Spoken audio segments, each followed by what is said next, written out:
and welcome to Above All Else, a podcast for women who are desiring to grow in their relationship with Jesus Christ. I'm Brianna Verjosky here with Jen Kish and Emily Bird, and it is a wonderful day to be with you, ladies. A chilly day here, obviously, not so much for Emily.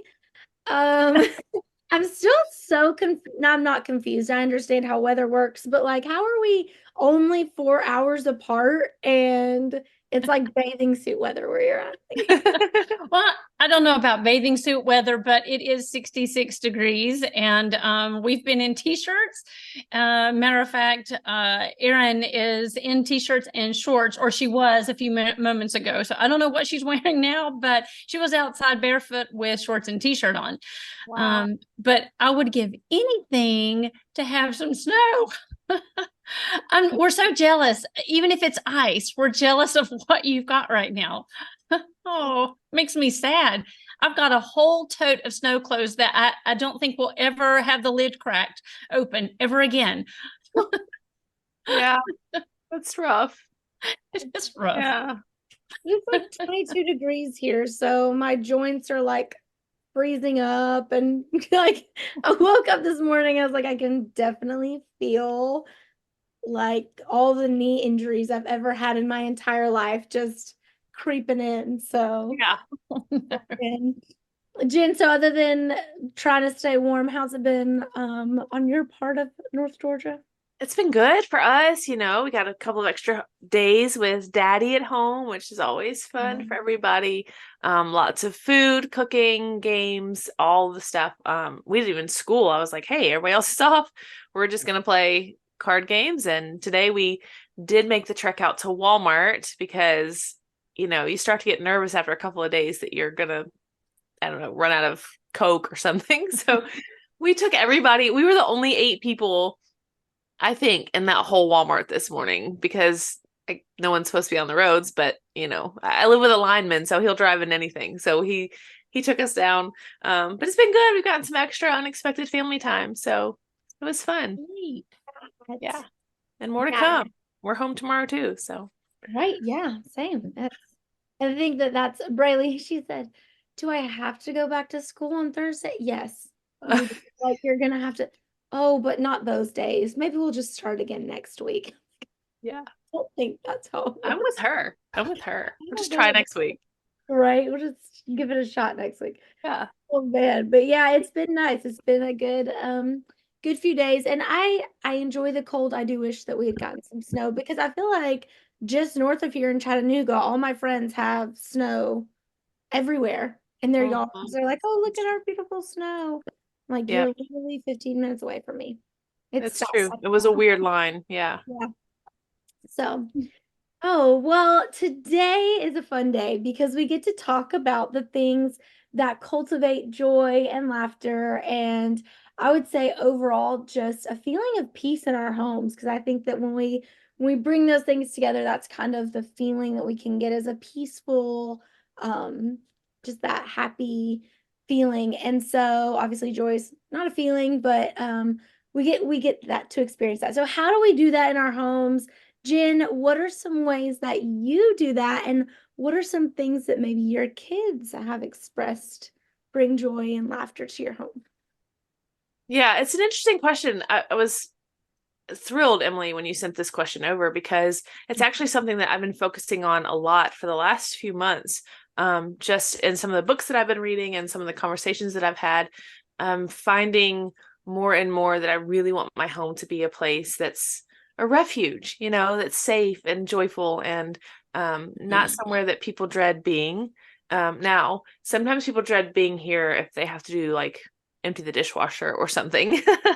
But those are things that must be done. And surprisingly, 2 of my kids, well, 3 actually, that was their response, which kind of was surprising to me. But I asked them this question because Emily asked her girls. So I was like, well, I'm gonna ask my kids before we come on and have this conversation. But 3 of my girls mentioned that a clean home is a happy home.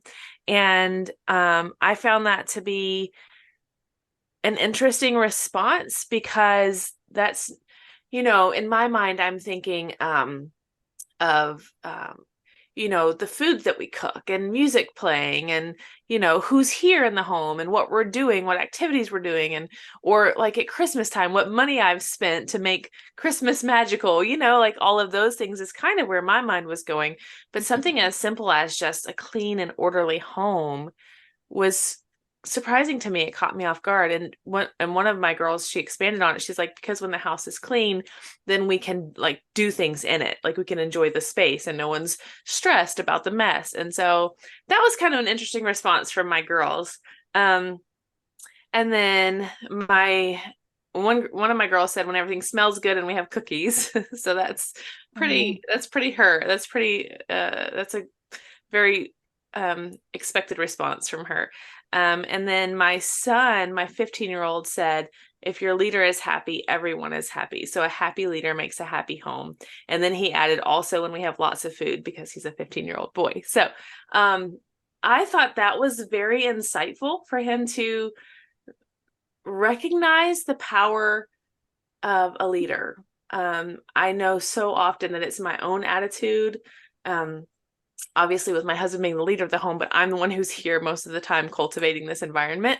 So I know really quick that when my attitude is not right, or when I am fussy or stressed or anxious, that it falls down to everyone else, then everyone kind of becomes on edge. So no pressure, right? Like, Mom, it's on you. And I don't know. I think focusing on the type of environment that we are cultivating at home should be something that we think about a lot.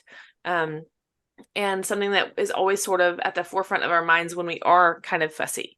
You know what I mean? Like, because sometimes when I have a bad attitude, it's most often selfish. I get real selfish, and that's why I'm in a bad attitude. And so I think it's also selfish to taint the environment of my whole house because I'm in a bad mood. You know what I mean? I feel like that is just an expression of selfishness, and probably a little bit of humility, or gratitude, like you mentioned earlier, Emily, too, could fix some of that. And there's a few scriptures, maybe we'll talk about those in a minute, but just overall, that's what my kid said. I also asked my husband, just because I wanted to know what he would say. And he said, good communication in the house, clean and in order, which echoes what my girl said, a safe environment where everyone feels important, good food, make it fun with music and laughter. And then he said, and be nice, add that to the list. So I thought that was kind of fun to hear what he thought too. And for him to add music, he is the DJ of our house. So you can tell a lot about what he's feeling by what kind of music is playing when he's home. And that brings a lot of atmosphere and joy and fun to the house. So I think it's a good question. Ask your kids, if you're listening, ask your family what brings joy and what makes the atmosphere welcoming and loving in your own home. Because that was neat to ask. Well, I love that. I love that you got Jared's opinion on it also, because I think it's important to include our husbands on, like, what do you think makes his home joyful? What do you appreciate about our home? That kind of thing, because it's such a team effort. Emily, what about you? What do you think? What do your girls think? Well,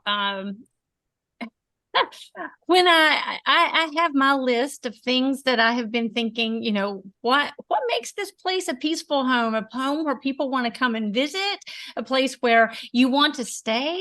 And then, like I said, this morning I asked my children, and I was shocked by their answers because they completely were opposite of mine.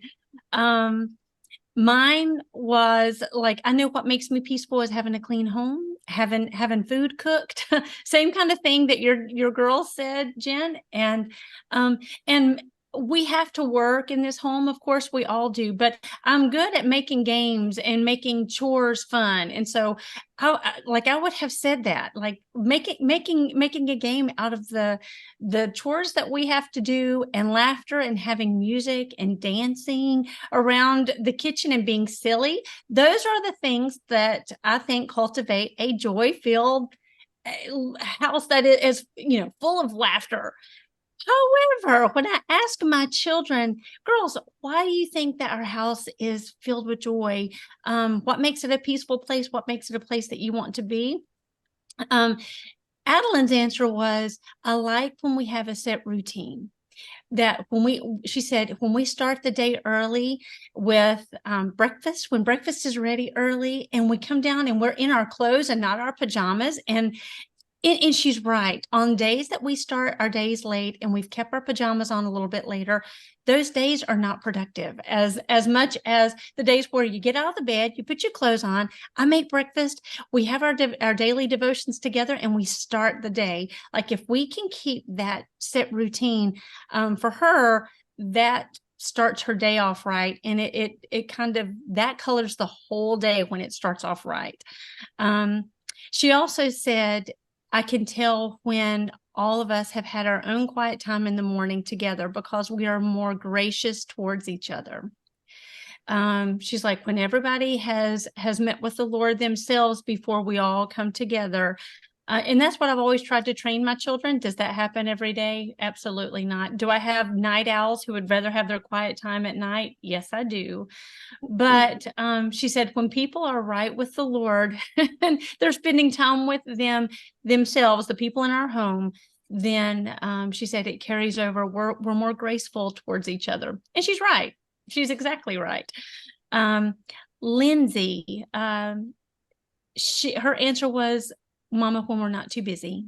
She said, when we have filled the schedule and we're going somewhere every day and we're having to run, she says, and there's not enough time for play, there's not enough time for reading, there's not enough time for music. She said, that steals my peace. And it does. And there are some things that we have weeded out last semester, and I can already tell the difference in the temperature of my home just since this semester has officially started, and it has been sweet. So honestly, when I was running this topic by you, that's why I've been thinking that. What have we changed? Why does life feel so much better than it did in December or in November?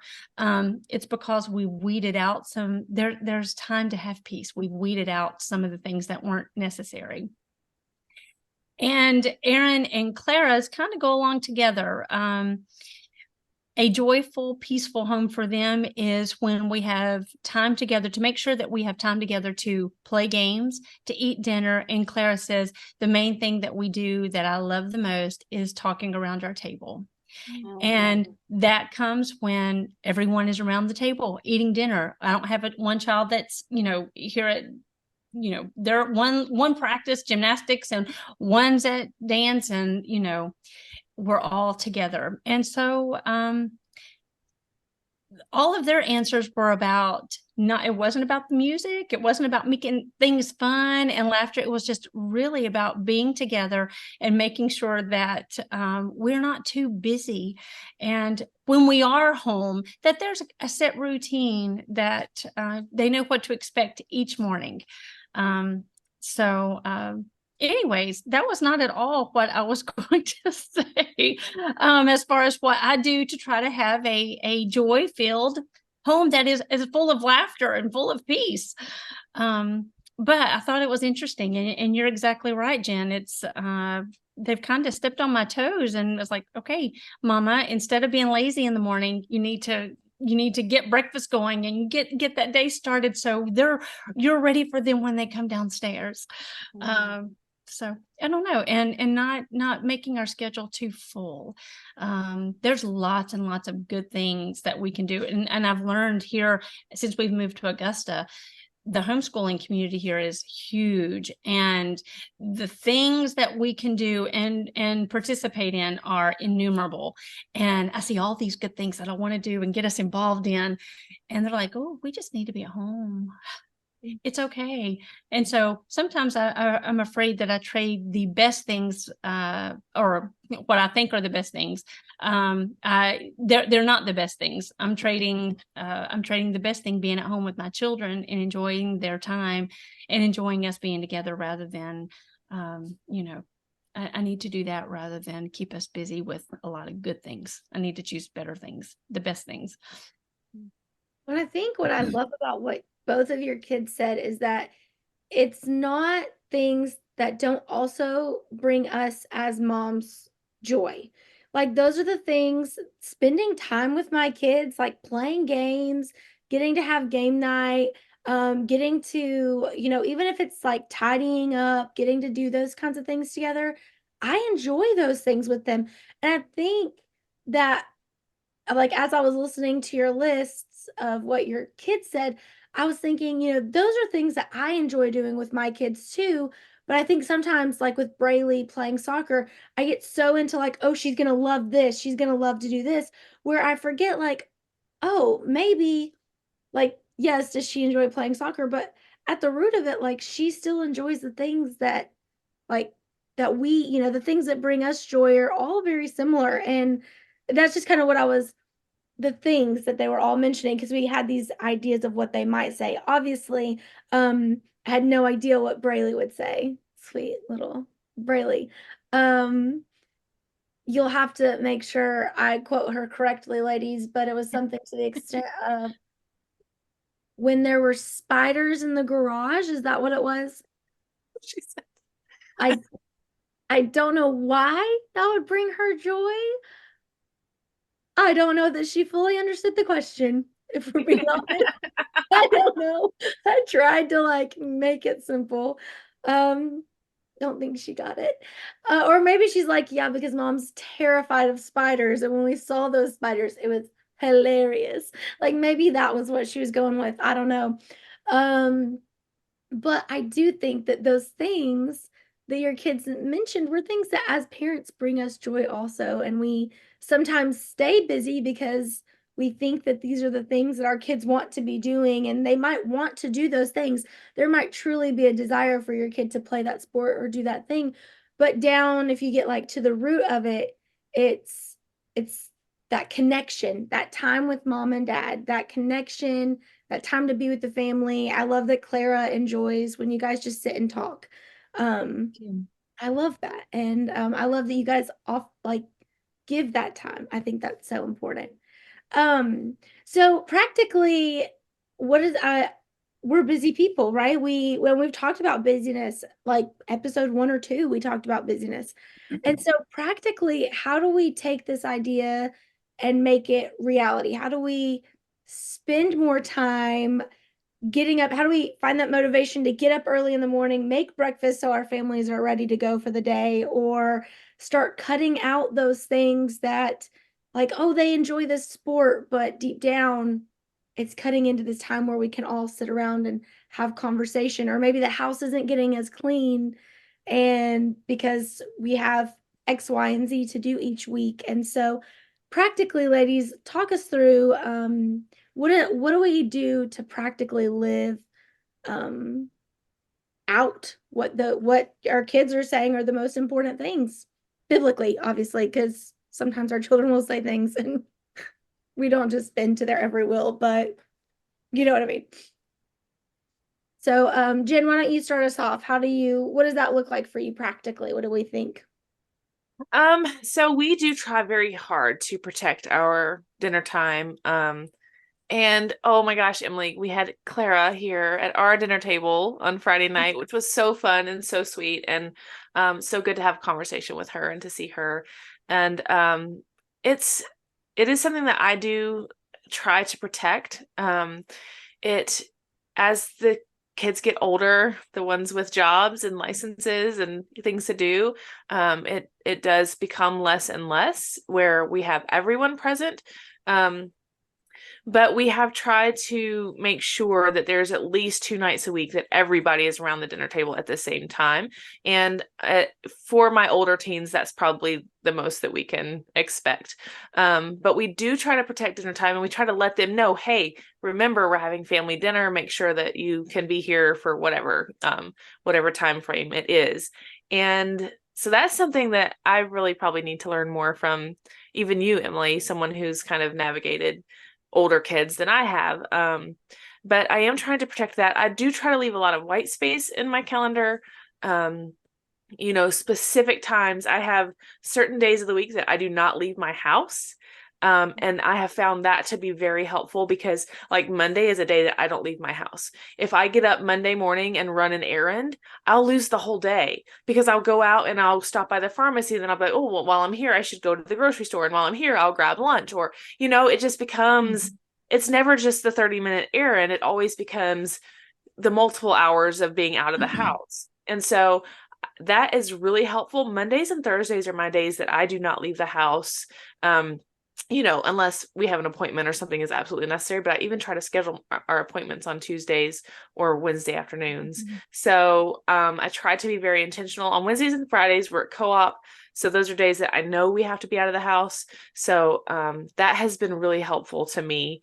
And I know that doesn't necessarily work for everyone if you work outside of the house, but if you need to block off Sunday, we go to church and then after church, we're home. Or Saturday afternoon, if I get up and I've got things I need to do in the morning, I'm going to be home from, 2:00 until whatever.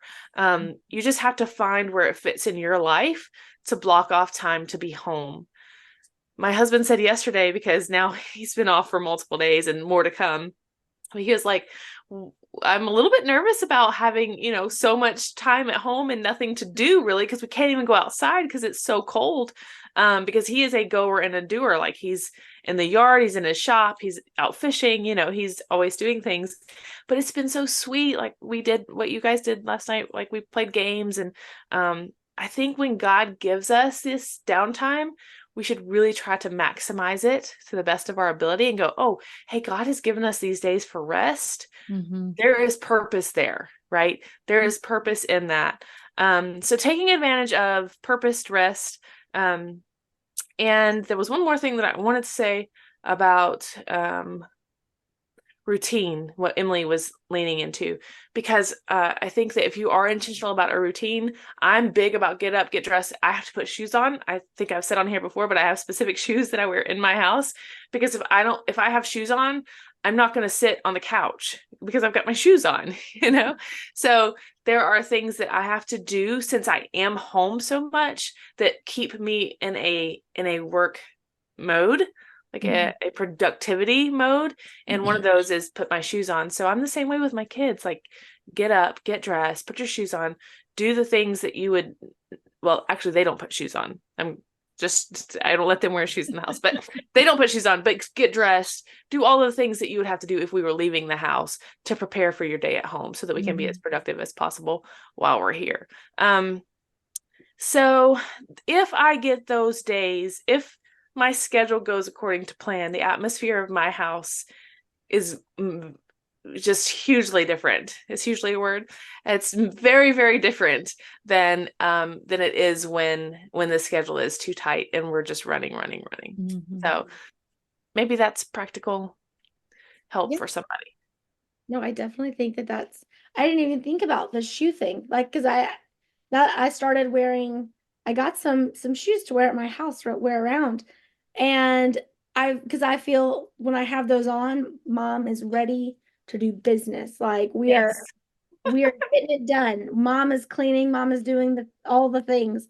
But I didn't even think about correlating the fact that when I put those on, I'm like not sitting down on the couch, I'm doing the things. So I think that, listen, I'm learning practical things right now, just thinking like, so there you go, very practical. Emily, what about you? How do we practically do these things? What does that look like? I'm learning from you both, so just keep the advice, the wisdom coming. Oh, well, I will reiterate white space days. I learned that, oh gracious, probably, I think it was my second year homeschooling. And that there has to be, and I block off a day. It was always Mondays. And then after we moved here, it's now Tuesdays. But that we're going to be home. And whether, like Jen said, whether you can have it a day or whether it's okay, Tuesday evenings, everybody is home and we protect this with every ounce of our lives. We've got to be intentional to spend time together. If you're going to grow together as a family, you've got to spend time together. And that doesn't happen by chance, because the world is pulling at us and saying, hey, come over here and try this and try that. We've got 1,000 different things that we can do. But if we're intentional to know, Tuesday nights or Tuesday day or whatever night it may be, Thursday nights, all of the family, we're going to be together and we protect that time. And, when things arise, whether, even if it's church things, even if it's good things, my girls know to say no. And we've had to do that with our older girls who are now, just like you were talking about, Jen. Of course, I've got one in college who's away, but she knows that when she's home, we're going to be here on, Thursday night. That's the night that we're here together. We're going to have dinner. We're going to play games, or Friday nights, whatever it may be. But as of right now, it's Friday nights for all of my gang. But the other thing, after you talked about Jared and his answer, I just messaged Jason Bird. I was like, okay, I said, quick answer. What do you think makes our home peaceful and joyful? He gave me a one-word answer: you. Which is so sweet, but yet that could be a really, really deep answer, because I am the thermostat of this house. I know that. And when he comes home, and I am happy to meet him at the door with a smile on my face, that the house maybe smells good because something is cooking, or there's not laundry sitting in his chair. He can sit down and relax. I have to be really intentional about how I run this home and about how my attitude is. And I think, honestly, I know I'm always harping on this. So everybody who's ever listened to this podcast, and you girls know that I'm going to say, I think it is all ultimately how we cultivate an attitude of gratitude in our house. I think when we are grateful people, that is where contentment comes from. And that is ultimately, even when the house is a mess, even when I don't have dinner, we can still be content and joyful, even when it doesn't really match what I want it to be. So when I see my children, for example, if I'm looking at Psalm 127, hold on, you know what? I'm going to read the first 4 verses. Unless the Lord builds the house, its builders labor in vain. Unless the Lord watches over the city, the watchmen stand guard in vain. In vain you rise early and you stay up late, toiling for food to eat, for he grants sleep to those he loves. But children are a heritage from the Lord. Children are a reward for him. Like the arrows in the hands of a warrior are the children born in one's youth. Blessed is the man whose quiver is full of them. I relate to this. In vain I rise up early and I stay up late, toiling for food to eat. But he grants sleep to those he loves. I find myself working and working and working and working. But you know what? When I am toiling so hard and working so hard to make things look perfect, sometimes I take for granted that I'm not appreciating those children that he has blessed me with. But when I look at my family, when I look at Jason Bird and my 4 daughters as truly the gifts that they are, then I am intentional to spend time with them. And when I am intentional to spend time with them, to listen to them, I'm a talker, and a lot of the time I want to give advice and I want to teach. But when I take time to just sit back and listen to them and listen to what they're thinking about and listen to their ideas, and no matter how crazy they are and no matter how tired I am, no matter how many things that I've got in the back of my mind thinking, I've got to fold this load of laundry and I need to do this and that, if I just sit down and truly appreciate the gifts that they are, and sit down and listen to Jason Bird and the things that he's got going on, and realize that he is a gift to me, given to me by the Lord, then that promotes a whole world of peace within these 4 walls, and they know that they are important. And so I think ultimately being grateful for the gifts that the Lord has given me within these 4 within these 4 walls, these sweet 5 people that I get to do life with. If I appreciate them, I will treat them as the gifts that they are. And so when Jason Bird said I think he was being wonderfully kind, and that I know he is crazy about me. Oh my goodness. And I'm crazy about him. He still turns my toes after 31 years, but, he is exactly right though. I am the one who kind of controls the temperature in this house. And I've got to be intentional to make time to appreciate those children and him. And So that we have the scripture to back that up. Like the scripture that we talked about a few minutes ago, in well, before Proverbs. we press record, but it goes so perfectly with what he's saying, because I love how you said that the wife is the thermostat of the wife mom. We are the thermostat of the home. I've never heard that before. But that is so true. In the scripture, what's it? Proverbs 25:24. 21, 21. Well, 21, 9 and 19. okay, and the other one was 25:24. Do you Oh, I'm have sorry. 21:19? I have Okay, 21, aren't 9 there and several 21, places, 19. several Go ahead. places to go, right? Yes, yes. Well, 21, 9 says, better to live on a corner of a roof than to share a house with a quarrelsome wife. Yes. 19 says it's better to live in the desert than with a quarrelsome and ill-tempered wife. Apparently, it's better to live anywhere than in your home if your wife is quarrelsome and ill-tempered.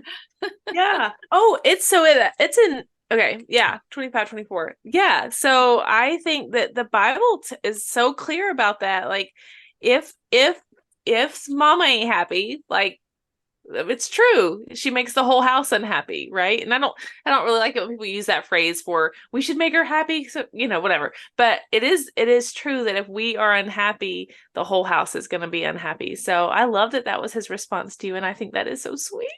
I love it. It's sweet, but honest. But it's so true. And But when so you're cranky, we're all cranky. did I tell you guys about our little ambiance hour that we were doing back at Christmas?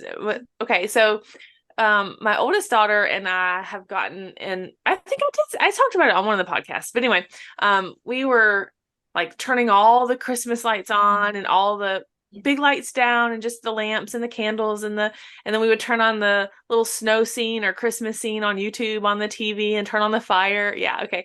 So we've just been carrying that on even though Christmas is over. But it's so funny because last night my husband was laying out on the couch and we were just in this little ambiance hour, with the kids all around and, all the things. And he's like, "You've created a paradise here."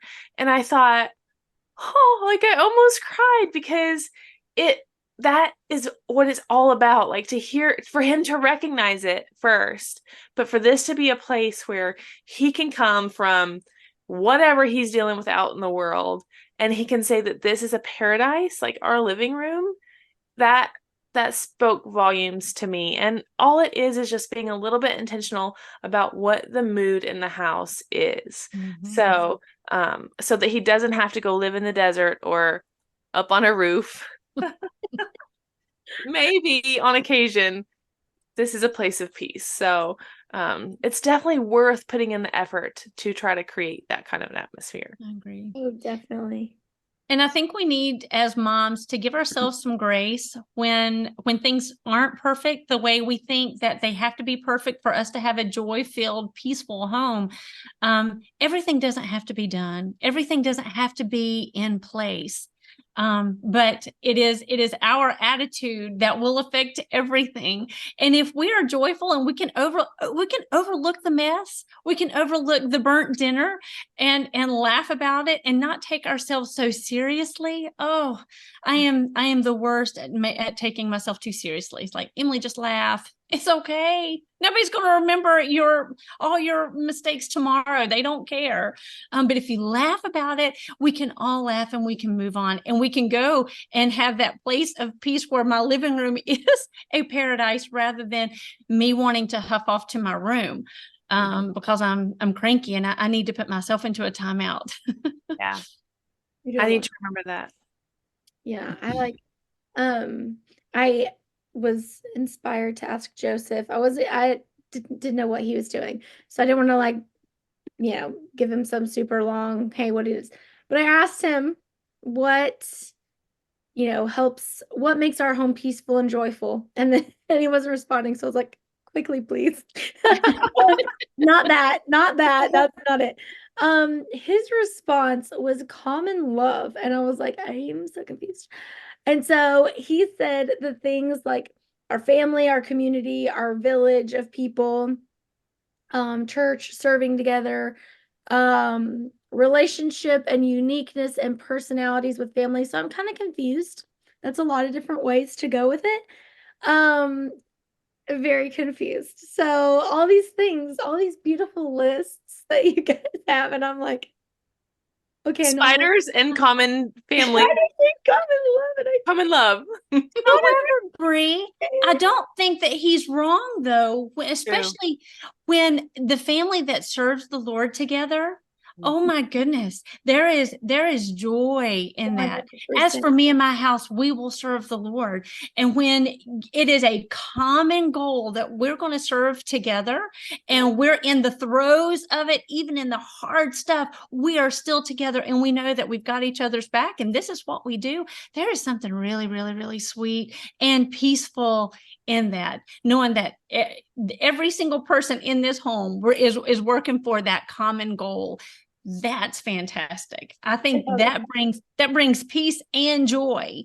And it's very unique, Brie. Like you guys, Like she's no. Like you guys really do ministry together. I know a lot. Like we have a pastor's wife from where we used to live, and I don't whatever, but she would like come to the church in her pajamas and drop off the kids like dressed to her pastor husband at church on Sunday mornings and leave the kids with him. Like, and she would go back home and get ready and then come. But I was like, I remember just every time I would see that, I'd be like, he's at work. Like he is working. So when I see you and Joseph and the way you do ministry together, whether it's at your church or something like this, how you guys facilitate this podcast and do all this work for us, it really is unique and it really is powerful for the kingdom of God. So while his response might not have been the words you were expecting, I think Emily is so right that it is very, very powerful and evident in your relationship and probably in your home too, that you guys are together in your service to the Lord.